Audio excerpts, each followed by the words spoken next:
air raid on the capital of Yugoslavia. Here now, a look back. An aircraft believed to be an American warplane has been shot down. 8:45 p.m. Yugoslav time. Mayday, 12 midnight. Rescuers hear the locator beacon from the ground. The pilot's alive. Nothing that happened today over Yugoslavia has dampened our resolve to see this operation through to its military ends. Demonstrators chanted anti-American and anti-NATO slogans outside the American embassy in Moscow. Suddenly, gunfire. One of several gunmen stopped a jeep in front of the embassy, tried to fire off a grenade launcher. When it failed, automatic gunfire erupted from the back window of the vehicle. He did a good job. And look, he shot here and on the other side, too.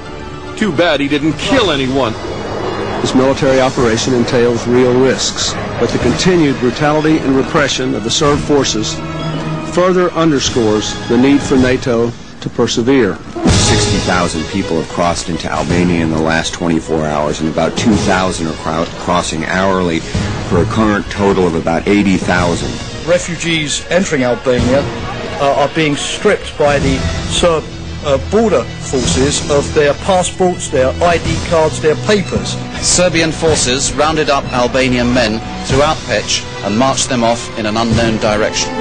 We find they're coming with no possessions, literally in what they stand up in. The look in the eyes is so fearful. Milosevic will agree to a ceasefire, will pull back some of his troops if the bombing stops first. President Clinton and NATO call the proposal unacceptable.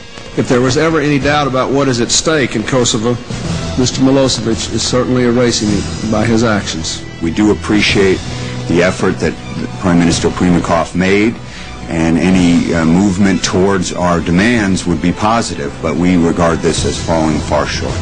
The NATO air campaign is designed to raise the price of that policy. 6 days of NATO airstrikes have failed to take out Serb air defenses. Military officials report the Air Force is already running low on cruise missiles.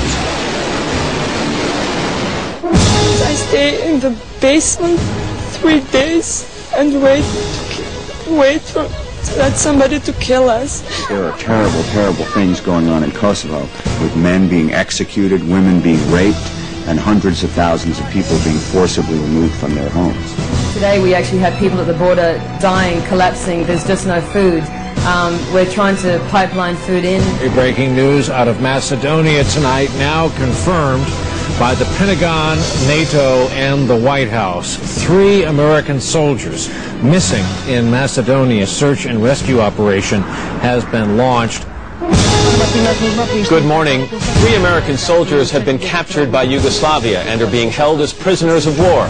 These pictures of the 3 soldiers, clearly bruised, were played on Serbian TV early this morning. It needs to be explained to the American people what's at stake here. If we don't prevail here, they'll be on the march in places like Pyongyang and Baghdad. Our credibility is at stake.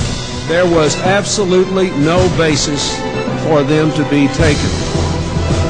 President Milosevic should make no mistake. The United States takes care of its own. Good morning. There's no word yet on whether those 3 U.S. soldiers captured by Yugoslavia have been put on trial today. There is absolutely no justification for putting them on trial. We will hold President Milosevic and his government responsible. A huge concussion explosion ripping through downtown Belgrade. An administrative building, headquarters, but also the Yugoslav headquarters as well. These are 2 of the several military targets on that expanded NATO list. People living here in downtown Belgrade, bringing home the fact that this phase 3 of this force operation is now on their doorstep. Most of these people 24, 48 hours ago were sitting in their homes, warm, knowing that there was a crisis brewing, but never imagining that they would be forced into trucks and marched to a border and literally shoved across with no possessions, with no money, with no shelter, with no water, with no food, with no medicine, to sit and wait for help. And they wait in misery. I have done this for 33 years, and I've never seen anything quite like this. Kiki, there can be no doubt that this is a humanitarian disaster of unparalleled proportions, that the high-tech air war now being fought has now taken the war right to the heart of Belgrade, and yet utterly failed to stop the carnage in Kosovo.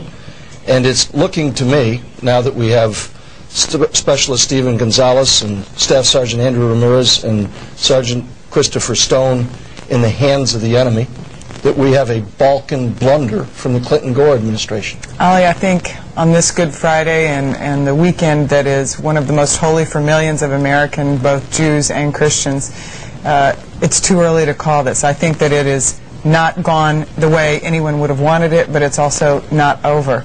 I also think that Americans have to remember that when we stand up in our role as a world leader to prevent horrible tragedy, there will be tragedies that occur to us as well. And that's a tough place to be in. We'll be right back with more.